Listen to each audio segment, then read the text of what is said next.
How true do you think this ancient story is, on a scale of 1 to 10? What if I told you that the Christmas you know today, lights, gifts, food, joy, was born from a festival far darker, stranger, and more mysterious than you've ever imagined?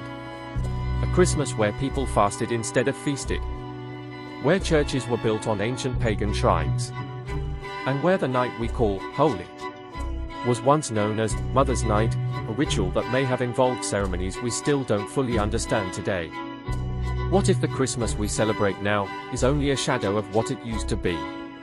Stay with me. Long before Dickens, Santa Claus, and Christmas markets, there were the Anglo-Saxons. A world of harsh winters, superstition, pagan gods, and a church desperately trying to convert an entire culture without causing rebellion. And Christmas was nothing like what we know now. Let me take you into that world. Imagine England in the early medieval period. Cold, dimly lit, the smell of smoke and wet earth everywhere.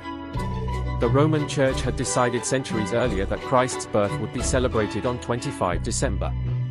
But the Anglo-Saxons already had their own festival on that date. Yule, a night be described with strange caution. Mother's Night, a night filled with ceremonies, rituals, and possibly even fertility rites meant to bless the coming year. It wasn't a peaceful night of candles and hymns. It was raw, earthy, pagan, and full of mystery. The church knew they couldn't force people to abandon their traditions. So they didn't. They merged them. Old shrines became churches.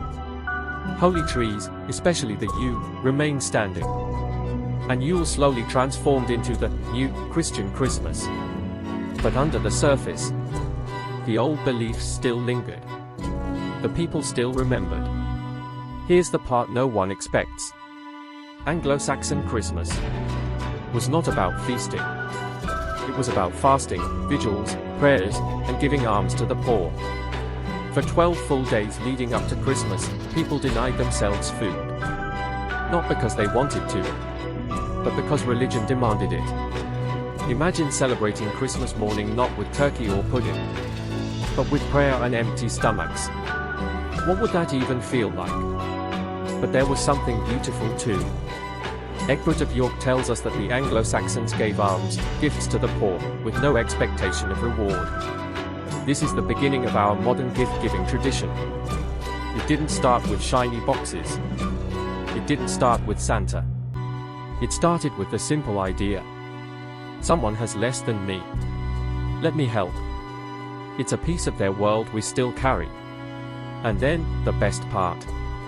King Alfred the Great made it law that everyone, except those doing essential work, must take a holiday from Christmas Day to Twelfth Night. A full 12-day break.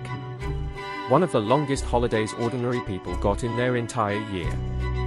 Ironically, this strict observance may have contributed to Alfred's defeat in a Viking attack on January 6, 878.